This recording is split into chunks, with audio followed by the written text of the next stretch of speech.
This is Eliza for Freaking Great Company. Welcome to our blab. I wore pants today, but I'm not going to show them to you because they're actually pajama pants. So that's awesome.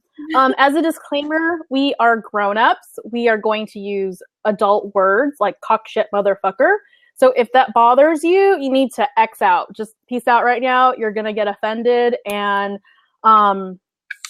just leave. Just leave now. It's totally cool. So welcome to Biz Shit episode 2, because we're like prepared now. You have an official name? Yes. And tonight's topic is actually going to be about, because we only had like 70 to 80 characters to put in the topic, we had to limit it to just like the mistakes you can make in business, but it's really the mistakes we've seen business owners make in their business.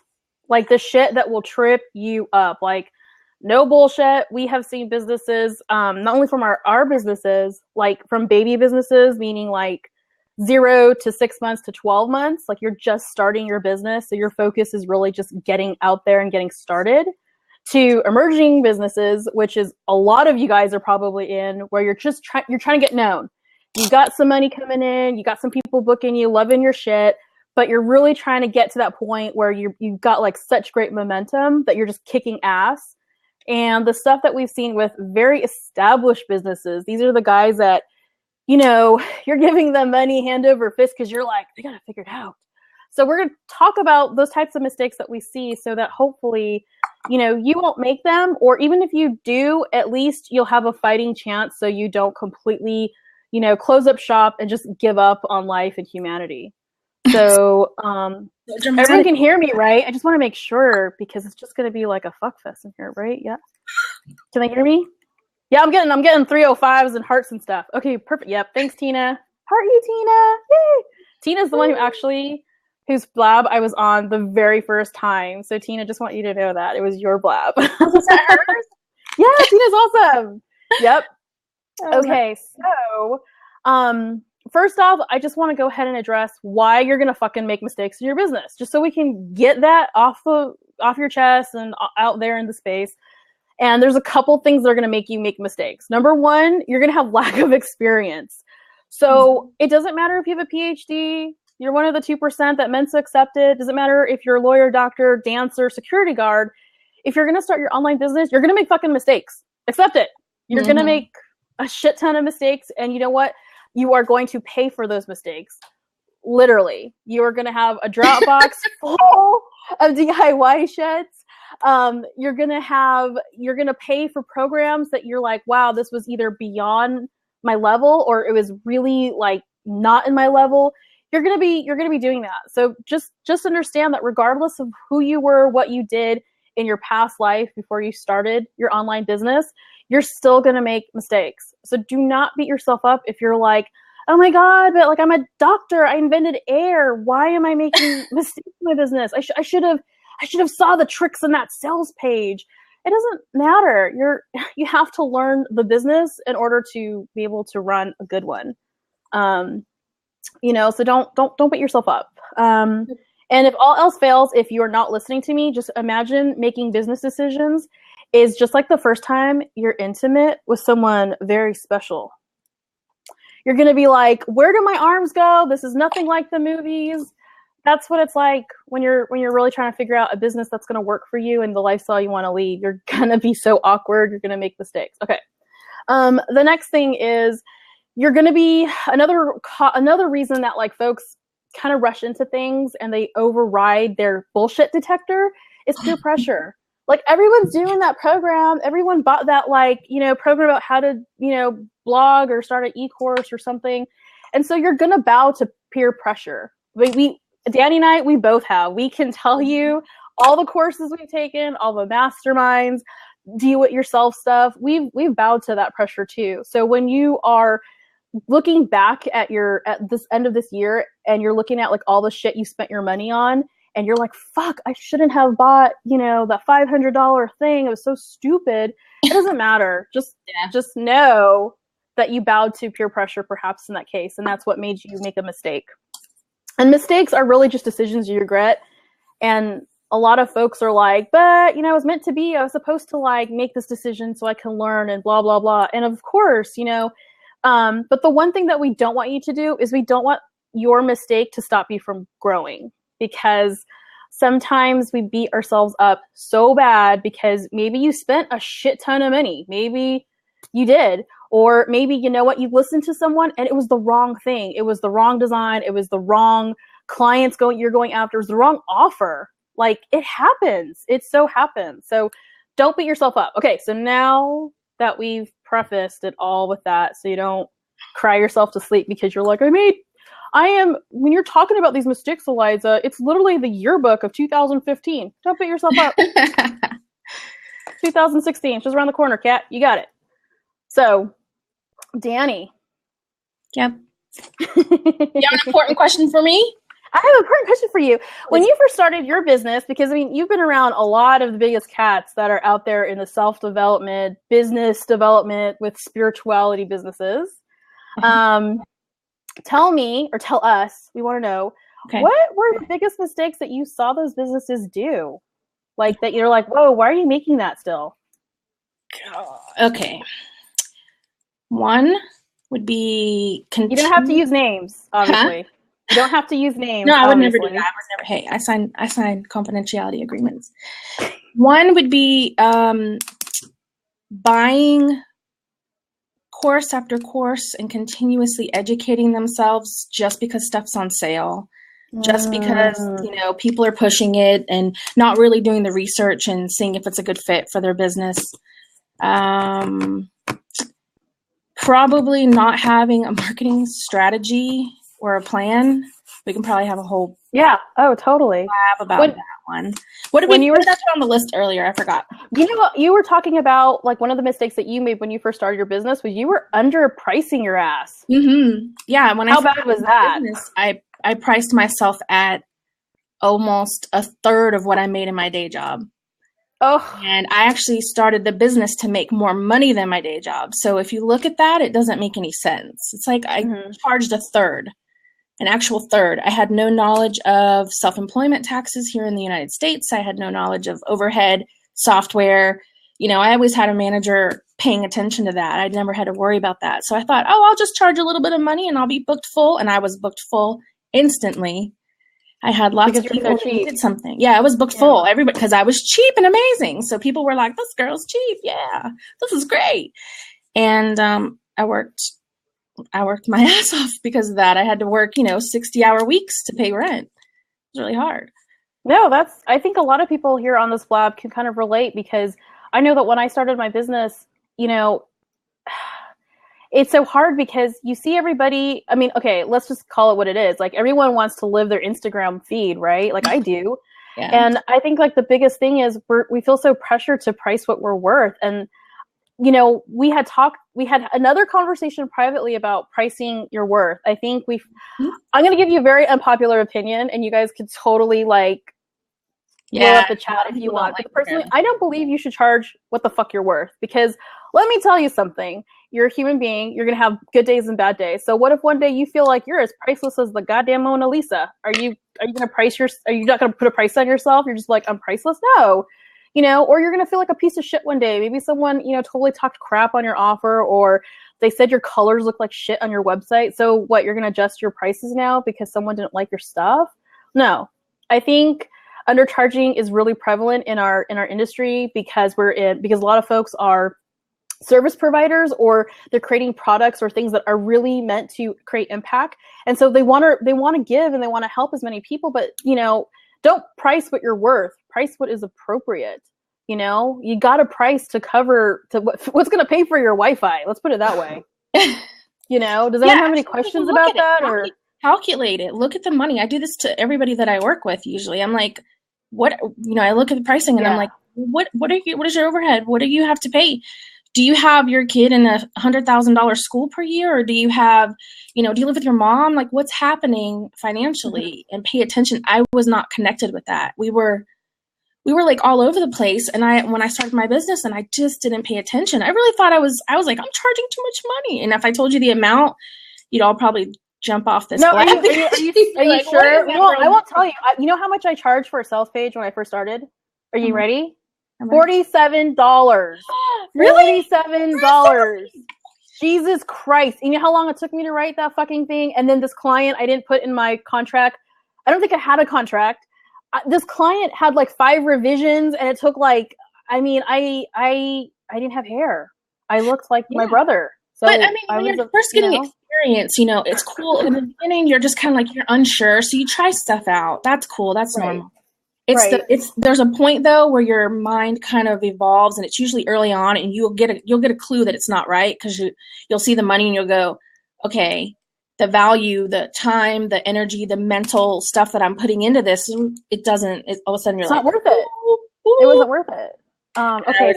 It was the value, I know what I was providing. It was just this total disconnect with understanding that I, priced it way too low, because you were not, and you're nice too. Okay, Tina had a question. Yep. How do you feel about bartering? Oh God. Okay, you want me to answer that one? You answer that. I'm gonna fix my lamp. Hold on, I'll be back. She's like, back to these. Okay, bartering I think works if, number one, okay, if you want to keep it like total lockdown, you actually have a bartering contract. You say, hey, look, I'm going to give you 5 hours of weight loss coaching. In exchange, you're going to give me, 5 hours worth of a logo design. So maybe the initial research, one design, maybe 2 design options, and 1 revision. Like, if you want to keep it totally legit, you could do that. But typically we're not going to do that amongst our colleagues and our friends. We're going to be like, hey, dude, can you can you do a reading for me real quick? Can you just look at my copy real quick? Can you just give me an idea? If you barter, you got to make sure everyone is on the same page. And what will protect you in a bartering situation is boundaries. And as creatives, we fucking hate boundaries. We're like, I went into this business to be a rebel. Yes, we all wear that badge. But a boundary is there to protect you. It's there to protect your integrity. It's there to protect your creative ideas. It's there to protect, it's there to protect the business that you're building. Okay, think of boundaries as a container. It protects your things. It nurtures. It's like a plant container. This is like the worst analogy ever for this. Well, but I can give an example from one of my very, very spiritual, guru type of clients that I had, and people used to ask her all the time because her pricing was so high, but they desperately needed her. And she would always say, you know what, I wouldn't ask you to do that because I honor the work that you put into your business. I honor this. I will buy a session. She oftentimes would buy a session from somebody, to offset that, or, because that's the kind of person she was energetically. But she would always bring up the word honor, and she would say, without these boundaries and without honoring the fact that your business has energy, it can kind of get messy. It can kind of get icky. We've heard horror stories from people who've bartered and then the other person didn't deliver. And then you'll see somebody posting in a group and they're like, I gave this person a full website and they promised me they would do this and they never did it and they went MIA. And you're just like, it knocks you down a peg when that happens, because you feel like, wow, I just did this. So it's really hard to meet in that mutual space. I've bartered before, in the very beginning. I'd make a website for someone and like I'd get a reading or something like that. But I made sure it was never something that was like a $10,000 website and then they had to give me $10,000 worth of readings, because it was like saying, okay, this is crazy. It's too much. I don't do it now. Do you do it now? No, right? No, I don't. I don't barter. And if I do, it's like really, it's actually, I don't think it's been a while. Maybe in the beginning, yeah. Maybe in the beginning you do barter because learn your lesson. Everybody does it and then gets screwed, pretty much. Right. Okay, what does Miss Heather say? Hi, Heather. Just want to say hi. Shout out to you. How much back-end stuff should you have set up before actually you start taking payments and setting up appointments, like LLC, bank accounts, liability? Okay. That's getting into tactics, isn't it? Okay. Yeah. Heather, are you in the United States? Can you just put in the chat box if you're in the United States? Yes. Okay. The minute you take money, this isn't like garage sale stuff, okay? Like the minute you create, you offer service, if you're doing, or whether it's a reading or you make a super cute piece of handmade jewelry or a little doll and you sell it and you get it for money, automatically you are a sole proprietor. That is what my tax person told me. is that if you take money for service in exchange for goods, you're a sole proprietor. You don't have to get an LLC for that. It's automatic. That's what my lawyer told me, and my tax accountant. Disclaimer: we are not lawyers. Yeah, we're not lawyers. Legal disclaimer. I play one on TV, but I'm not real. I'm not one for real. So don't, go seek medical advice and someone with a suit or something. But I would say, you know what? Back end stuff, taking payments. You should, for the sake of ease, this is a systems thing.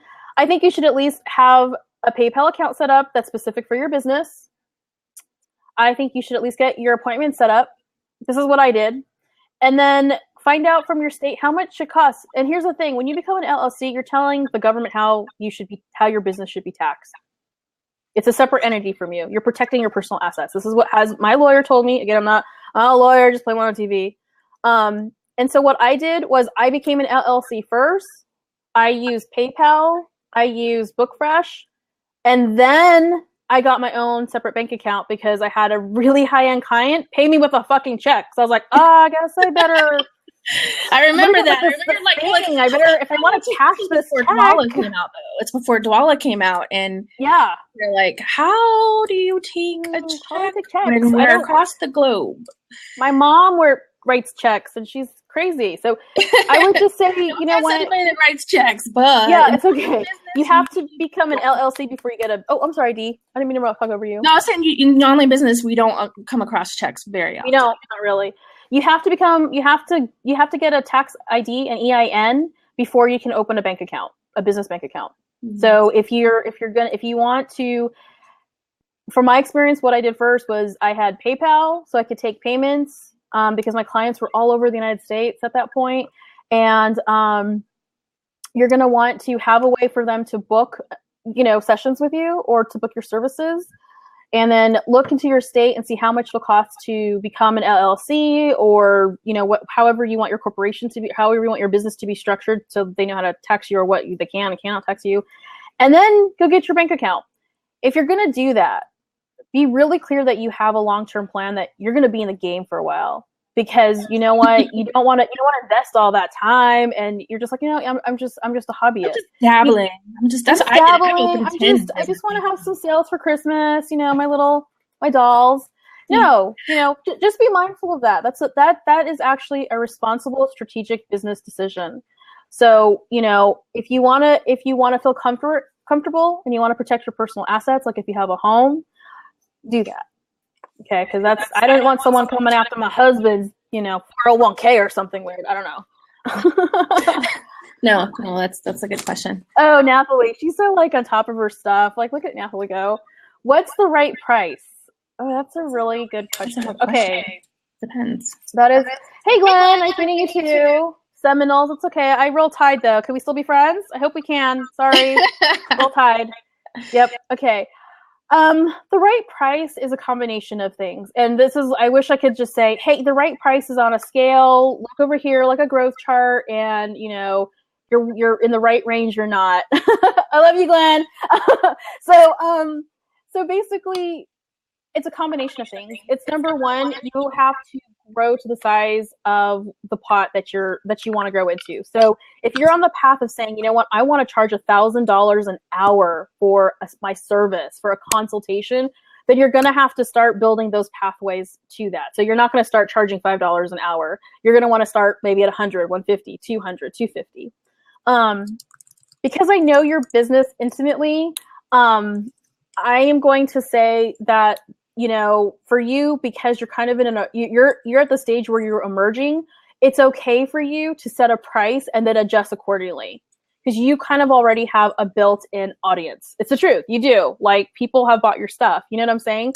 So here's the thing again with the pricing and undercharging or overcharging and what's fair.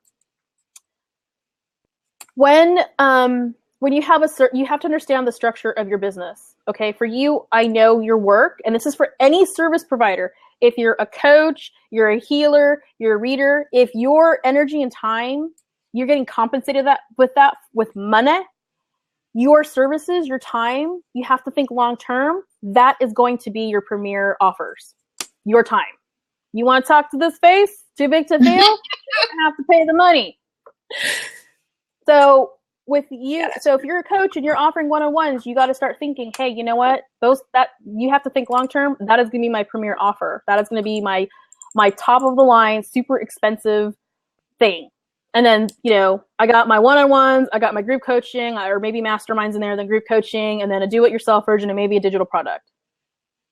Okay, that's what you're building towards. It's not going to happen overnight, but you got to start thinking long-term. That is your plan. And let's just say that you have, for those folks who are like, well, fuck, Eliza, all I have is one-on-ones.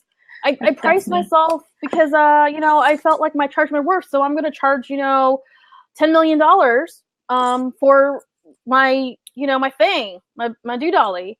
No one's buying it. What do? Adjust your price. Lower it. There's no shame in that. Like, you have to be a smart business owner and adapt and respond to what's going on currently with your audience. This could tell you, hey, maybe you're in transition and you're moving to a more well-heeled audience or target market.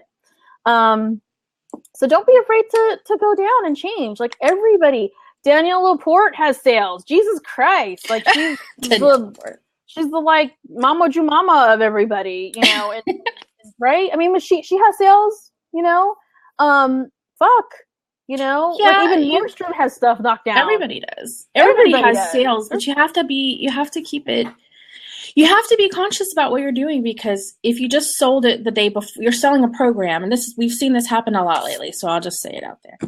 Selling a program lately, people selling programs, they'll put it out there, they'll get crickets, and then they'll just lower the price. Or they'll have one sale, and then they won't have anybody, during their little launch, so they'll go ahead and lower the price, and at that point, they've now made the other person upset, and they have to, the other person's thinking, why didn't I get a discount? And they have to go back and deal with that with the person that already purchased. So, there's a moment where you should probably stop and think about it and, say, what is this going to affect? That's all. That's the only question I ever ask myself when my clients come to me and they're like, oh, I just got to do this and that. And I'm like, what's going to be the repercussion of doing this? Let's look at it. Let's put a piece of paper out and go, oh, wait, because sometimes you'll forget. You'll make a decision and you'll be like, oh, shit, I didn't think about that. This makes me look bad. I have ads on Facebook saying one thing and I'm saying another. There's a lot of things to think about. But pricing is probably, I think, one of the hardest things for you. It's really hard, especially if you're a service provider. It's very personal. Or if you are a maker or crafter that gives a shit about the things you're putting out there, it's going to be personal. At some point, you're going to have to say, you know what, I did this, and there it is. Oh, Alex Daily TV has a fantastic question. At what stage do you say no? Oh, I love this one. Woo, okay. I would say no has to come down to. Oh, do you want to take this one, Dee? I'm sorry. No, you do this one. You've learned the art of no. I have learned the art of no. No, honey, my hair will not go back to brunette. Sorry. Just a unicorn. I would say, okay, so at the stage of saying no, like not knowing exactly what your business model is, okay, Alex, I'm just going to say it comes down to the people that you want to serve or the people that you really want to buy from you, okay? So there's a couple things. We're just going to go over it. Number one, again, I don't know your business model, so I'm just going to kind of generalize it so it can apply to a lot of folks. The people that you want to give you money, typically you probably want to like them or not be disgusted by them. So if you have some kind of standard, make that a tenet. Like, hey, they have to pay me on time. They have to not be jackholes. They need to respond to their emails. They need to give me their revision or source files by a certain time. They need, you need to be on my schedule by a certain date. You need to have certain standards already, right? Just common respect and decency, like courtesy in business goes a long way. So once you kind of have those parameters set up, I would say anytime, number one, you feel disrespected by the client. If you get a whiff, and maybe it was a misunderstanding, maybe it was a bad day, but the minute someone's like starting to jack you around or they're trying to lowball you, and you deliver great service, you've done a fantastic job either producing or creating something, and the minute you start feeling that, say no. It's okay. You have standards. You don't know. Nothing in being an entrepreneur says you have to eat shit and die. I'm sorry. If it was so bad, you know what? There are places that you can there's places that you could still find a way to make a living that doesn't have to be in line, but there's nothing in the rule book, because there is none, that says you have to eat shit and die because I'm paying you money. Like, no, don't put up with that. Do not put up with bad behavior. And again, it comes down to boundaries, Alex. So again, I don't know your business model, but I would say the minute you feel like someone is disrespecting you, being a jackass, or if they're being a pain in the ass, and it's already like, Jesus Christ, I got to work with this person. They're just gonna, they're gonna ask all the shit. You already know, you've heard the rumors. You already know this is going to be a problem. If you decide that you still want to work with them, then you better price accordingly. You're going to be like, you know what? You're a fucking pain in the ass. I'm going to charge you, 5 times the amount. Pain in the ass. You want to work with me? Pay it. And if you're just like, no, you know what? If they're going to try to fight with you left and right and you're trying to do good work, you have the right to walk away. You absolutely do. Say no. And if your wife or spouse or your significant other is like, where's our money going to come from? You know what? The stress and anxiety and the resentment and emotions that may come up working on a project that does not feel good is not worth you coming home and bringing that there. Does that make sense? Just say something, Alex, if I answered your question, or jump in if you want me to talk more about it. I hope that helps. Oh yeah, I charge a PETA fee. Oh yeah. Oh yeah. Oh yeah, I do. Yep. Yeah, Nathalie's right. Saying no tells the universe you mean business, and it signals to you that you respect yourself and you respect your craft. Again, whatever it may be. Yep. I think Rachel had a question. What do you do if you sign the pain in the ass client and they are painting it up? How do you handle it well without losing your mind? Rachel, do you have a project manager or a go-between between you and your client? Yes. That is their job to handle that. That is their job to reinforce boundaries. You know what? You have to be okay with someone being pissed off at you, hurting their feelings, making a voodoo doll, possibly posting some fucking passive aggressive shit on Facebook or Twitter. You have to be willing. You have to be willing to take that to protect yourself, to protect your business, to protect the culture you've created in your company. I'm sorry. I like what Rachel just said. She said, okay, awesome. We're moving towards that more and more all the time. My PMs are the bad cops. Yeah, they're the enforcers of the boundaries. They're the enforcers of the contract. It's like, if you, for example, for some reason, if, you forgot to turn in a library book and the Mobile Public Library is like, hey, you can't borrow books because you owe like $5. I mean, they were World War II books. I forgot. Okay. That sweet lady who scans your books and be like, you owe us $5, bitch. If you want check out these pottery books, you're going to have to pay, Mobile Public Library doesn't care, so, and empower your project managers. And if it's just you by yourself, if you are by yourself and you don't have a project manager or a VA, in a high level mastermind I was in, the person running it said, you know what, make someone up. If you are so afraid, because it's so personal, just say, I have Sarah, my VA. It sounds really stupid, and so people may be like, that's so lame, but you know what, fuck you. If it makes me feel better to pretend that I have someone who can be the bad guy because I don't have the courage or the thing within myself personally to do it, then fine, it's okay. One day you will have a real Sarah because you've enforced boundaries and you've learned the art of, pain in the ass pricing. But it's okay. Let them empower them to enforce your boundaries and act in your stead and say, and if all else fails, if they're just really pushing the buttons of your frontline people or your Sarah, say, you know what? I totally understand. I see that you're very upset about this. Let me go talk to, Rachel, and we'll get back to you in like 2 business days with an answer. I'm only laughing because we had a fake team. Yes, we had an Eric Beavers too. We had Eric Beavers working for us, and Rachel, and what's the girl from Friends? Rachel and whatever her name was. No, we had on that one website. We're not going to mention the name of it. Oh yeah. We had a customer service team. We had a team. You'll never find it, folks. You'll never know. Okay. Nathalie says, what does a project manager do in a business, and what's the difference with an OBM? Danielle, would you like to take that? Because you've been both. I'm sure my idea is probably a little different than what corporate America thinks, but most people go with having someone coordinate their stuff, project manager, manages all the important things happening, but in my experience, they don't usually handle the day-to-day tasks and the things happening with like if you have like a virtual assistant, a team of graphic designers, or however the business is set up. They really are interchangeable. They can be interchangeable. When I was an OBM, an online business manager, for anybody that doesn't know what that is, I project managed. I took on pretty much everything that the owner of the business wanted me to handle, and that included managing the projects. An online business manager, though, generally is like having an office manager. So they'll be over finance, accounting, IT, sometimes technology. If you don't have that branched off to like a tech person, they'll usually manage that too. And they'll, handle any difficult clients that you have. They'll, let's see what else.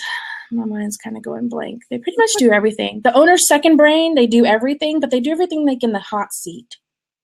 That's their spot. They're like in that hot seat so that the business owner can go back to basket weaving or whatever they're doing. Yeah.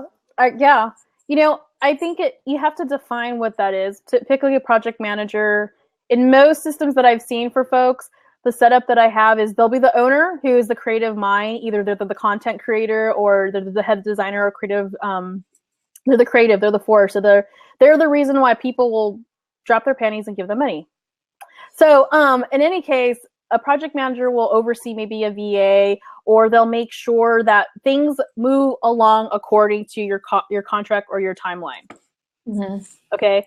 Would you say it's more specific, I guess? It's really specific to what a business what a business model is going to need, because, an OBM in the function that, originally when Danny was the OBM for a freaking great company, she really oversaw and made sure everything from top to bottom, in a sense, was flawless in terms of the execution and the flow and the experience. Eliza, you need to make sure on this day, this is taken care of. So she also functioned as a project manager. It just depends on the job description you assign it to. Like, make sure this happens. Okay, VA person, you need to do this needs to get bundled up. She's kind of corralling all these energies together to make sure shit is taken care of. And an OBM, and like Danny mentioned, can have admin qualities, but it's more high level. Like, hey, here's the invoice, pay it, bitch. We delivered the stuff to you. Forecasting, we look at money. Project managers tend to look at like the budget for a project, I think. Isn't that generally a little bit more? Yeah, make sure. Yeah, I like what Michelle just said. People commonly think an OBM is a technical VA, and she says not true.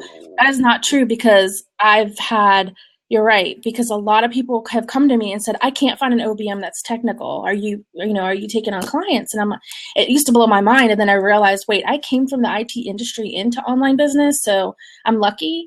But there's tons of OBMs that will not touch anything tech. They will only work with a business owner that has a web developer, a WordPress person, a graphic designer, somebody that handles their autoresponders. They don't want to touch anything. They won't do anything. Some of them will just advise, manage. So it depends. There's no box for all of us. No, we're very fluid. We're a permeable membrane. Our roles always change because we're online business owners. Jesus Christ. You have to find the right flavor and fit for your business. Exactly. That's the whole point. Why are we all online? Why aren't we in a brick and mortar business? Unless you are and you have online presence and you're doing things differently. But, typically probably 90% of the folks who are on this blab, they did it because, hey, you know what? They know that there's something better. They have a special gift or skill, or they see an opportunity and they know how to capitalize on it. We're all rebels that way. So yeah, you got to make it fit. Totally. Yes, Danny is a rock star. I had to promise her, unicorn candy in order for her to be on this blab. Is there anyone have any questions before I kind of like touch upon another mistake that we've seen? I forgot what we put on the list, so I'm like, oh, what are you going to say? Anyone else? Okay. Like, anyone have the floor? Okay. What else was on our list? I think we hit it all. We hit it. Really? Yeah, we did. We're like, gosh, it was so, because we really did. We were like, let's talk about all the mistakes we made. Fucking passion. I'm trying to think of another one that really jacked my business up from the beginning. Oh, I know we didn't go through all of them. Well, no, I was going to do the offers one. I was going to throw out offers next. Do you want me to do it? Okay. Yeah. Okay, everybody, gather around. Okay, we're all in. Okay, got your drink. Okay, Liza's gonna have a come to Jesus conversation. People, do not fucking put 7 different offers out there. Don't put one offer out there and then say no one bought it and then fucking change it 2 days later. Stop it. I hate that. Stop it. Okay, I had it out. Okay. Basically, here's the thing. If you have a service, this is going to be this really kind of doesn't apply to like creators or makers at this point, because once they create something or put it out there, whether it's art piece, jewelry, a bag, even software to an extent, it's out there. It's kind of done. We kind of have to keep promoting it. But with service providers, because it's us that we're selling a service, a talent, a skill, we sometimes feel like, oh my God, nobody bought my one-on-one session right now. Like, what do I do? Okay, I'm going to go ahead and put this other offer together, and I'm going to put this other thing. And well, here's the problem. Your offers is kind of like going on dates, okay? Like, here's... Did I not say, like, you get hit on? When you put your offers out there, whether it's a one-on-one, a group session, a special thing where it's like a coaching program, a coaching practice, package, a reading, all the different ways that you trade your time and your skill for money, okay? You have to be really consistent with your audience. Okay, you put it one time, you posted a promo thread on Friday. Yeah, we heard that. I posted it. I'm like, I always ask them, like, how many times did you post it? They're like, once in a group with 40 people. And I'm like, you can't like, my mind goes. You have to promote. That's the nature of our business. That's the nature of the hustle. You have to promote and market your offers. You can't throw in the towel and give up on it just because it's not working. Yes, you will probably have to tweak and adjust, but you got to get back in the driver's seat. You can't just throw in the towel. You can't keep changing your offers and offering different things over and over again, hoping something will stick on the wall. That's not how it works. To put it in a context that I think we're all going to be familiar with is, imagine like you're trying to find your one true love. You're going to go on dates, right? Or at least you're going to go look on online profiles, because that's how we do it these days. And let's just say you meet somebody, and you meet them for the first time and they present themselves exactly how they look on their profile, and that's great, and you're talking, and that first date is always awkward and you're not sure, but you're feeling things out. And then you set up the next date, but this time they didn't just change their hairstyle and their clothes. They're like a totally different personality. They're like, well, I didn't know if you liked me as my sweet, sensitive self, so now I'm going to be like a British punk rocker girl. And then you have a third date, and they're like, well, I wasn't sure if you liked the British girl, so now I'm going to be, like this mysterious French girl. It's like, dude, that guy is going to be so confused because he has no basis of what's the real you, of what you're really offering. And so that's the same with your, sorry guys, I know this is totally like constructive here, but that's the same with your offerings. You've at least if you're going to create an offer, you put your all, like you did a DIY program where you're taking a Facebook challenge and you're putting it together. Make the commitment to say, I'm going to promote this solidly for at least 3 months. 1 to 3, fine. If you can't commit, because 4 weeks for 4 weeks, take a month, give it a month. Yeah, that are impatient. Give it a month. And experiment and see, but make the commitment. Don't give up after one Facebook promo post, because I'm telling you, you are not going to get rich. You're not going to be successful in this business off of one sale. You're not. Okay. You have to constantly be consistent. And we always hear that message, and there's a reason why, because maybe the person who's going to buy that Wing Ding special razzmatazz offer, missed your post because they weren't online on Facebook at that time. So just be cognizant of that. Does that make sense? Anyone feeling that? Did they get that? Okay, cool. Because I know I kind of got a little passionate about it. D, hey D, how are you? D asked, as an entrepreneur, what lessons in hiring other service providers? We had a session. We had a blab plan for this, but we'll answer this. You want me to start? Answer it lightly. Well, do you mean like other service providers, like? Do you mean like VAs or like copywriters? Coaches? Depends. There's an answer. Right. Tinder. Someone to work in your business or someone to work to give you some. Can you post in the chat box, D, so we could all help you? I think she's posting.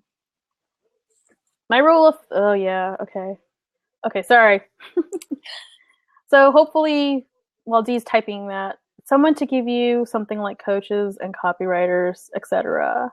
Do you want me to take like service providers and you take like help? You want to do that? Sure. Yeah. Okay. You want to go first? Sure. Okay. Okay. I'm a lady. The best person, the one person that I observed that has done this so wonderfully and is amazing and always hires the best people, or that always works with like amazing people. They only work with people via referral. They, I wish I could say this person's name, but I can't. When she goes to work, Sarah, when Sarah is like totally nowhere near her name. So when she goes out to hire people, she doesn't search Google. She doesn't, go Facebook group, go in Facebook groups. She doesn't do any of that. She gets in touch with the like 5 closest people to her. She has this little network of people. She goes and talks to everyone and she says, I need a badass virtual assistant. I need a bad or whatever she means. She asks the people that she trusts, and she's rarely ever hired someone for a service in her business that sucked. And it's because she has very close people around her. Now, there's lots of generic ways to find all of us, right? You can Google websites. You can post in a group when they have those threads, promo threads. You can search in a group and say, look up OBM in any group, and you're going to find somebody who has made a statement. Oh, I'm an OBM on a post. Easy to find them that way. But if you can, go to your network first. If you have to go out, just make sure you just do your research. Ask around. Have you guys ever heard of this person? Ask the person, do you have any clients before that I might know that I can talk to? Because we don't give out resumes in this business, and LinkedIn isn't going to tell you everything I've done. It just isn't for my model. That's what my prison record is for. You can run background check. But that's the thing. I used to love watching her do this because she had some hot friends in high places, yeah, but she would ask her people that she trusted most, and she'd always say, they would only come to her after they were vetted through her friends. That's, through this, strong network of people. And gosh, it was just great. It was wonderful. Me, on the other hand, when I first started, I hired people based off of things like Odesk and stuff, and probably have wasted thousands and thousands of dollars because I just needed a body, and it was a stupid business model that I had. Once I fixed that and started making connections and networking and talking, not gossiping, talking to people, and saying, gosh, I'm really looking for, a badass copywriter. I'm looking for this. I'm looking for that. I'm looking for a copywriter that can write about my program. The networking usually brings in a better quality of person, and there's always posting on your blog and asking people to share it too, but it's different. What about you? I would say, if you see somebody's work that you like, let's just say there's another coach or just someone else, another cat that you're like, oh, I love her logo, or I love her website, or oh my God, the fucking sales copy killed it. You know what? If you can, unless they are a competitor and you just feel that way, you can email or ask them, hey, I really love your logo, and can you give me a referral to the person who designed it? Or the person who usually does your website they'll usually have a little thing at the bottom about who did it. You can always ask that.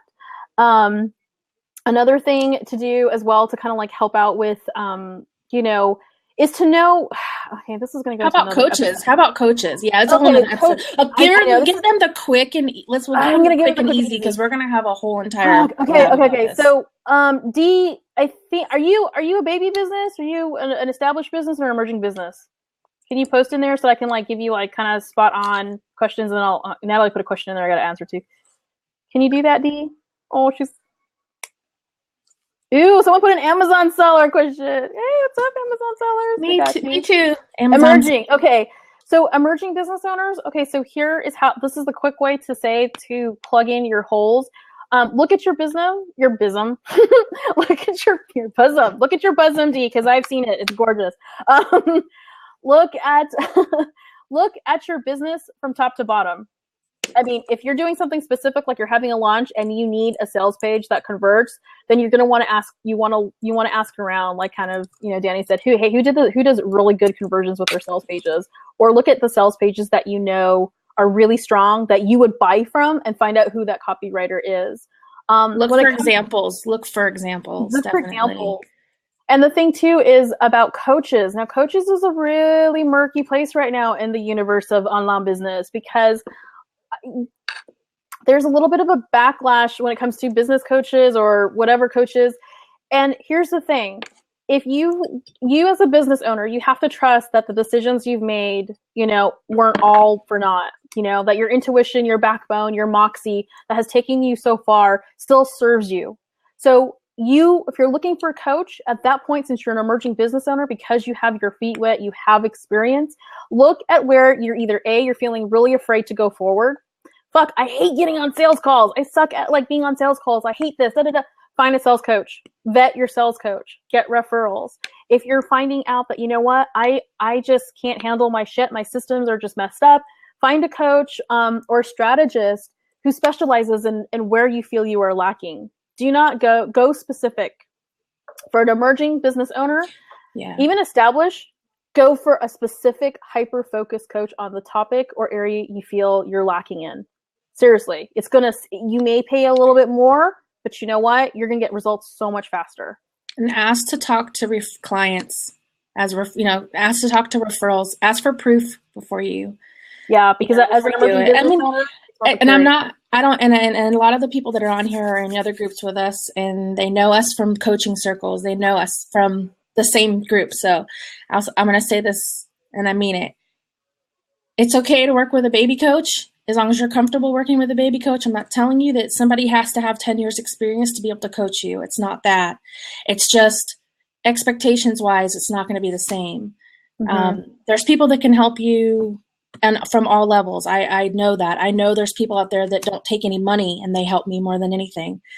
So I'm not saying that, but just if you can, ask for it before you spend a huge chunk of money. Ask for referrals, ask for proof before you. Yeah, totally ask for proof. There should be people out there that, that can tell you what result they got from that coach. That's that specific question. Tell me what result you got from this person.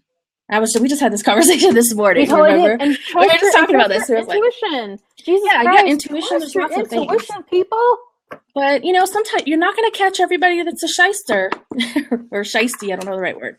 But you're not going to catch everyone. And sometimes you have to chalk that up to just learning. But just ask around and talk to people you trust, which is really big. And I think in online business, it's really important to build a trusted circle. Absolutely. You need your posse, yo. Yeah, to build your trusted circle, because this computer screen, what you're seeing right here, you don't see my PJs from below. You don't see everything. You can't see everything. There's people, unfortunately, and we have another blab coming up on this, that will rip you the fuck off. They'll take your money. They'll take lots of stuff from you. And unfortunately, there isn't an easy way to stop that from happening. But you just gotta ask around. It's true. And you know what? And compare, price shop. Because I'm gonna be honest with you, personally, I'm actually in this point right now, and Annie and I had our meeting this morning where I'm thinking about working with a high level coach, and we're really contesting this right now. I am not even kidding you, because it's this is a very specific person to work with me on a very specific thing, and we're like, no, I'm not gonna tell you who it is. Yeah, we can't say who it is, but it's a lot. It's a shit ton of money, and a lot of money. But but we talk about it. This is Eliza's agency. This is Eliza's business. I help her. I'm her director of operations, and she comes to me, and we look at money, and we say, she's like, I want to do this, and I'm like, okay, well, tell me why. I put her on the hot seat. Why do you want to do this? Tell me what you're going to get. Who is this person worked with? We're not just going to go throw this person our Amex card, we're just not going to give it to them until we've gone through that process. And having, the two of us there talking about this sometimes saves our asses. It totally does. And back check, don't feel peer pressured into joining something just because the cool people are doing it and I should totally do too, and I'll have magical things and I'll get my wings because the Red Bull gives you wings. No, it can leave you with a trail of tears and a spouse who's unhappy with you. Just saying. Okay, anyone else have questions before we get to Nathalie's question about coaches? We're going to have literally a whole lab dedicated to this, a whole amusement park for you guys. No? Okay. All right. I'm going to head over to Natalie's question. What's your number one learning with respect to funnels, sales funnels? Oh, man. Okay. I'll give my little je ne sais thing, something French. I know that Natalie speaks French, and just pretend. Merci, Buttercup. The number one thing is, first of all, you gotta know your goal. Okay, hold on. Okay. Sales funnels work really well when you have a strategy. The problem that most folks are learning right now are only tactics. Tactics don't work if you don't know how they apply to you actually meeting your goal. So let's just think of it this way. Have a strategy. And what is a strategy made up? Your goal plus your why. Here is an example. I want people to buy my DIY program because I want to build a list, or I want to build a warm audience or target market for my higher end coaching program. Okay. I'm totally making this up. I don't have that. So, okay, that's the thing. Here's the goal. I need 500 people to buy my DIY program. The reason why, because I need a warmed up list of people or audience or buyers already ready to go for my higher end, super high packed mastermind. Okay, you got that right. Strategy, kind of like get a plan. The next thing is you kind of sort of have to have a plan of how you're going to execute that. Well, the first thing I have to do is I actually have to create the $50 program. The next thing I have to do is I probably should have a webinar so people can learn about it and I can educate them on it. The next thing I have to do is I probably should have a sales page. Oh, and then, I'm going to have to have a sales page, and then I'm going to have a way to take payments. So now you're kind of having like a list of to-dos, kind of like your plan. You got some action steps, and then you start hitting tactics. Tactics are kind of like, they're part of your marketing strategy in a way. Okay, I got to have a Facebook group. I got to get on some webinars. I got to start promoting it. I got to get some JV people involved. You're kind of reverse engineering this process, but it has to come. Sales funnels must have the end goal already figured out. The simplest way for me to say it, what is the end fucking goal? And you can have super funnels within super funnels and super funnels and build this castle in the clouds, and that's fucking great.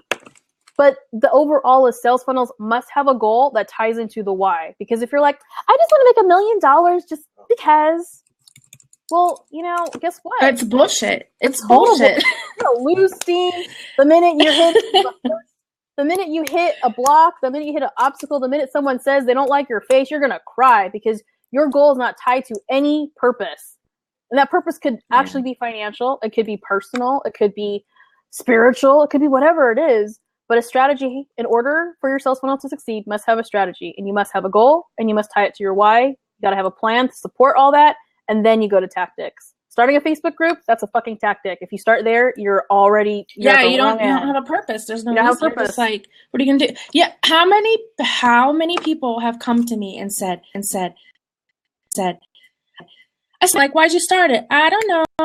Just why do you have a Facebook group? I don't know. I'm going to get people on my list. To get people on my list. Okay, well, are you posting about your, it goes on and on. It actually creates like this, cycle of deep, you have to constantly think, and you're always trying to do something, and you're trying to, the tactic, you're just trying to catch it. And there was no purpose to begin with. It's kind of like, you're going to keep going. You're going to keep. Right.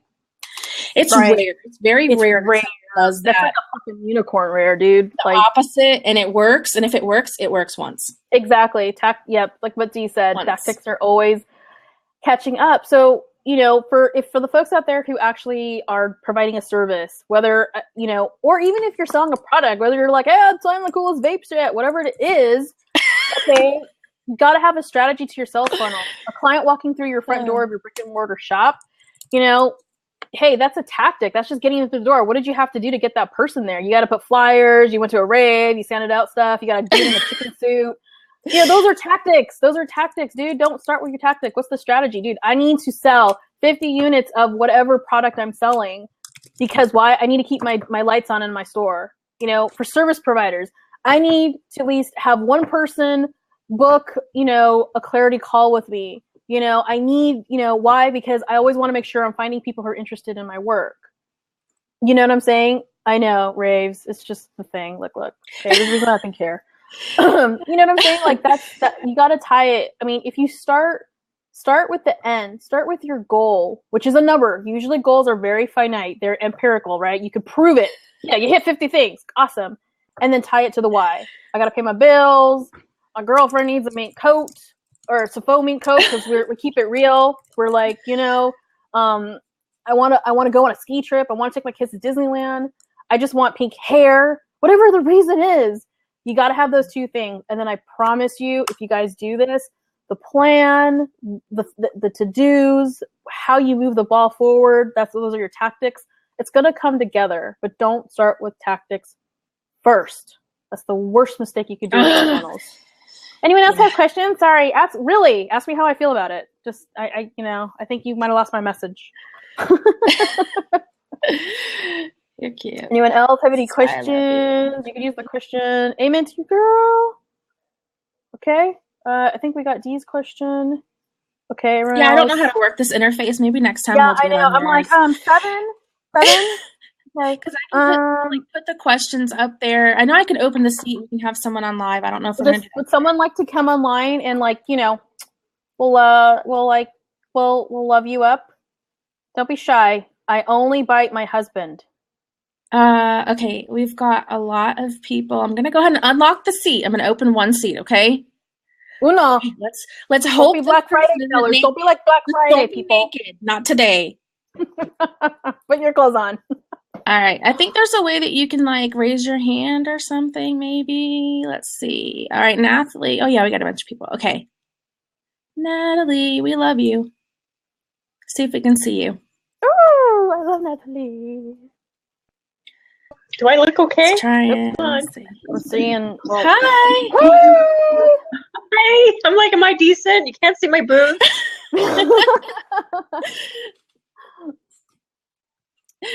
Yes. This is me. Hi, Natalie. What are you doing? And by the way, you just have to click on the open seat to take it. Okay. And then say call in. That's how it works. Okay, so I click the open seat and just say call in, and then the people watching can do it. Cool. Totally. We're trained professionals, folks. Trained professionals. What's up, Miss Natalie? What can we help you with, my love? I am trying to figure out my funnel at the moment. And because I'm doing this, I'm trying to figure out how everything fits together. I started with everything being tactical. And I'm moving away from that back to strategy. I guess I went around backwards, but I'm just so tired of tactical. I had to take a step back. And I guess the question is, how do I keep myself from panicking? Because I'm not making a whole lot of money right now. I'm just like, okay, I got to stop, go strategic, and then start making money again. Is that the right approach? Or should I be I don't know, should I be doing both to keep doing both? What thoughts? Do you want to? I don't know if I even make sense. Oh, so that's me. Cookies, okay. The Brady Bunch square girl pointed to me. Okay. I would say this, Natalie. And for anyone who's in a situation like that, where they're like, "Fuck, you know what? I just need cash flow right now." Okay. So number one, if you have something already, if you know you already have a bestseller, if you know something that's flying off the shelves, push that. There's no shame in saying of ignoring a higher end thing. Push for it. In a way, the concept is kind of like a sale. The purpose of a sale is to move inventory and to fill book slots. And you have to think of it as it's a temporary thing. Stores don't always have sales on the same thing. So if your concern is cash flow, and you already have something down that you can sell or you can offer, and if your concern is the energy and time, God, this thing is a very good, it's priced really well because people always love it, but it takes so much. Cut something down. You don't have to do that. You have the right as the business owner, as the provider, since your essence is the service, is what you're selling. I know what your business is, so I can say that to you specifically. Cut it down. And put some boundaries on there to protect your space. So if you're offering something at a $57, $47, or $77 price point, and you still want to give really great service, just put a little boundaries in there. You have enough experience. You are an emerging business, so you have experience. You've had success already. You already had clients coming through the door. So you know what $77 worth of your time really is now. Now you know. So instead of like a 2-hour video, maybe you condense it down to like, 45 minutes and you hit on the main points. Because you got to think of it this way. Excuse me. You got to think of it this way. It's, it's not forever. You're not forever always going to do this. You have a goal. Your goal is, hey, I just need positive cash flow. I need positive cash flow. Okay. You know what? Go out there and make and offer something that will move. And that's for anyone who's a seller, maker, especially at the end of the year. A lot of people are like, oh, sales. And then, no, this is an opportunity for you to make money. So you just have to be cognizant that the psychology, the mindset is totally different. You're not thinking, this is my Taj Mahal. No, this is not your Taj Mahal. This is the souvenirs you're trying to move out, clear out, get new inventory, get my stuff booked. My kid needs socks. That's the mindset. So just understand this is a smart, responsible business decision because you're trying to keep your doors open. You want to have your Wi-Fi on. You want to keep your lights on. You want to make presents for people you love, and so that's what I would say. There is no shame. So what you're basically saying is make a smart decision based on where you're at, and there's nothing wrong with going tactical for a little while, but don't lose sight of the big picture. Right. Because you're not going to, because, here's the thing. Like there's that saying, which I'm totally going to butcher. You can't teach God to a starving man.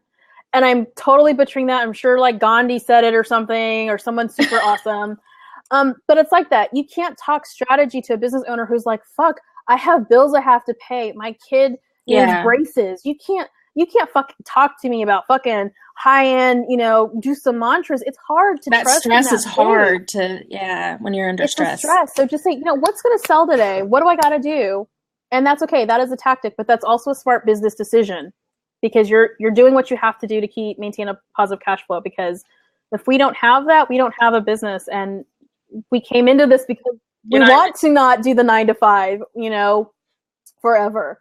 So I would say, go tactical, and if the resistance is, fuck, I got to spend 50,000 hours on this thing that's only like $77 or $25, you know what? Titrate it down and adjust because you're an emerging business. You already know. So what I'm doing with the $77 one for myself, I want to post it on Facebook, but also tie it into my longer term programs. One of the mistakes that I did is I had emails going out, but I didn't I have a lot of opt-ins, but nothing with sequences. So I'm now starting to add those back in. So to invite people to clarity calls, because I think that'll feed into the funnel. So yes, it's tactical, but it's really also to feed in to get not just warm bodies, but people kind of interested, the right people, and to talk with me. Yeah. Okay. You know what? Thank you for your answer. Here's something too. Again, I just want to let everyone know I do know Nathalie's business, so I can kind of give her a little bit more specific stuff.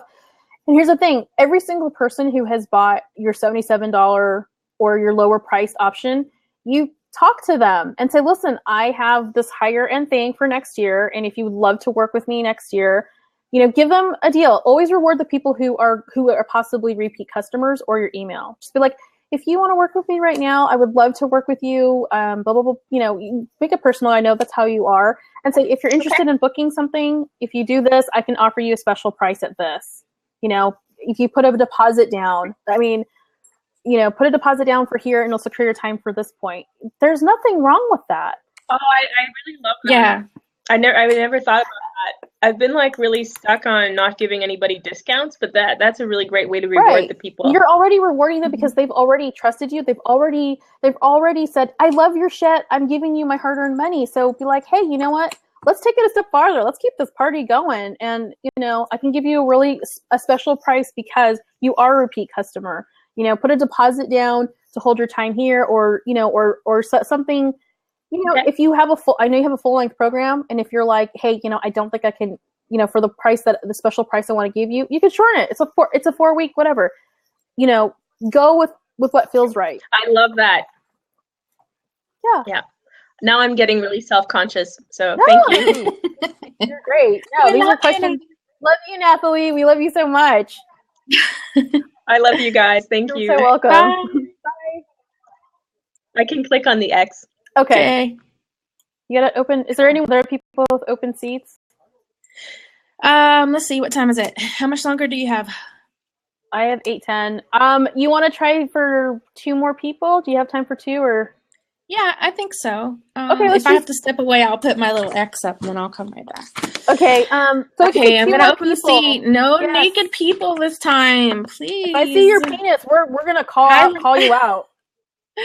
No, so if anybody has a question, go ahead and call in. However you do that. Let's see. I think you click on it, right?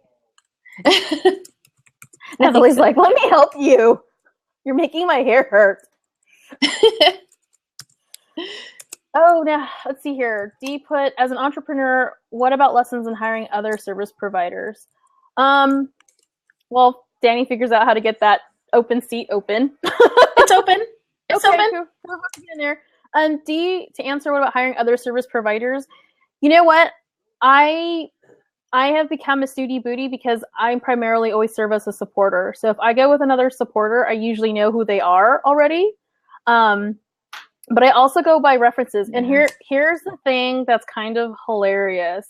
If I see there's a cool cat out there that I really like and I really admire, and I see that they're doing really, really well, and I respect what they're doing, I will see who either their mentor is and work with them, or I will ask them directly, hey, I fucking love your shit.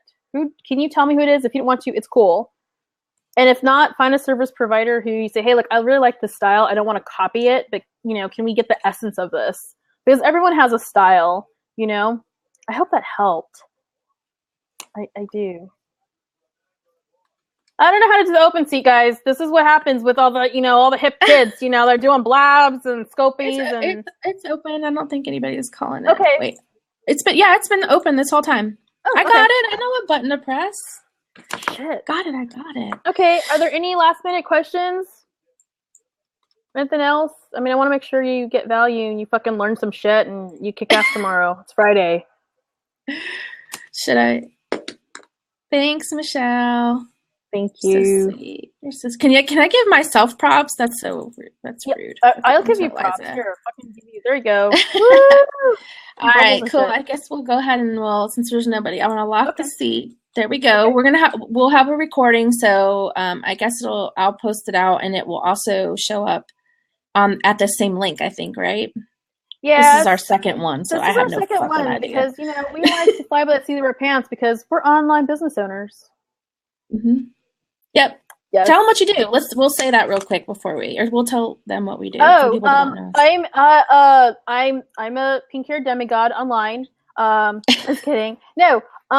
Basically, I'm a personal branding extraordinaire awesomeness. So I make online businesses look good, specifically brands. So if you have a shitty brand, no one's responding to your marketing, people aren't liking your Facebook graphics, your offers are a mess, come see me because you have a branding problem. If people don't know why they like you, why they should listen to you, you have a branding problem.